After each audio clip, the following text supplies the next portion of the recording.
లేదా అల్పపీడనాలు లేదా అకాల వర్షాలు, ఇలా ఏ సందర్భం అయితేనేమి దాదాపుగా 16 సార్లు రైతులు ఇబ్బంది పడిన పరిస్థితులు ఈ 18 నెలల కాలంలో చంద్రబాబు నాయుడు హయాంలో జరిగాయి. నేను అక్కడే అడుగుతా ఉన్నా, ఈ 18 నెలలుగా కనీసం ఏ రైతుకైనా ఒక్కసారైనా ఇన్పుట్ సబ్సిడీ అన్నా ఇచ్చారా అని అడుగుతా ఉన్నా. ఇన్సూరెన్స్ డబ్బన్నా కనీసం ఏ రైతైనా చూశాడా అని అడుగుతా ఉన్నా. 20,000 ఇస్తామన్నారు, అన్నదాత సుఖీభవ అని ఒక పేరు పెట్టారు.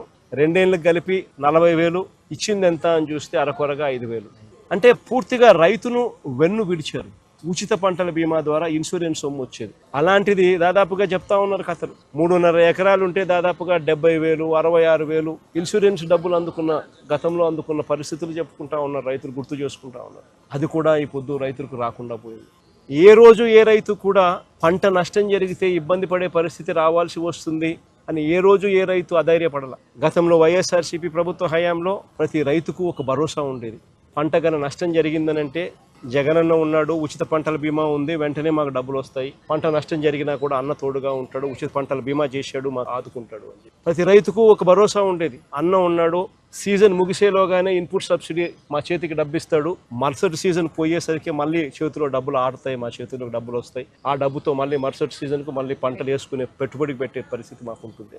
ఈ క్రాప్ బుకింగ్ నమోదు అయ్యేది. ఆ బుకింగ్ నమోదు కావడంతో ఏ రైతుకైనా కూడా ఏ పంటకు ఎప్పుడు ఏ ఇబ్బంది వచ్చినా కూడా వెంటనే ఆ ఈ క్రాప్ నమోదు అయింది కాబట్టి రైతుకు వెంటనే ప్రభుత్వం తోడుగా నిలబడేది. దాదాపుగా 85 లక్షల మంది రైతులను ప్రభుత్వమే ప్రీమియం చెల్లించి రైతులకు ఉచితంగా పంటల బీమా ఇచ్చినందువలన ఆ రైతులకు ఏకంగా 7,800 కోట్ల రూపాయలు ఇన్సూరెన్స్ సొమ్ము కింద ఆ రైతులకు 5 సంవత్సరాలలో ఉచితంగా రైతులు రూపాయి కూడా ఖర్చు పెట్టుకోకుండా ఉచిత పంటల బీమా ద్వారా రైతులకు మేలు జరిగిచ్చేలా డబ్బులు పడ్డాయి. ఈరోజు చంద్రబాబు నాయుడు గారి ప్రభుత్వంలో ఎంతమంది తెలుసా రైతులు నమోదు చేసుకున్నారు ఇన్సూరెన్సు? కేవలం 19 లక్షల మంది రైతులు మాత్రమే. అది కూడా ఎవరైతే బ్యాంకు లోన్లు తీసుకున్నారో ఆ బ్యాంకు లోన్లు తీసుకున్నారు కాబట్టి ఆ బ్యాంకులు ఇన్సూరెన్స్ డబ్బులు ఖచ్చితంగా కట్ చేసుకొని ఇస్తారు కాబట్టి వాళ్ళకు మాత్రమే ఇన్సూరెన్స్ వర్తింపయింది, కట్టింగ్ అయ్యింది. కేవలం 19 లక్షల మంది మాత్రమే. నేను అడుగుతా ఉన్నా, ఈరోజు ఇటువంటి విపత్కర పరిస్థితి వచ్చింది. ఈరోజు ఇటువంటి విపత్కర పరిస్థితిలో మిగిలిన రైతుల పరిస్థితి ఏమిటి అని అడుగుతా ఉన్నా.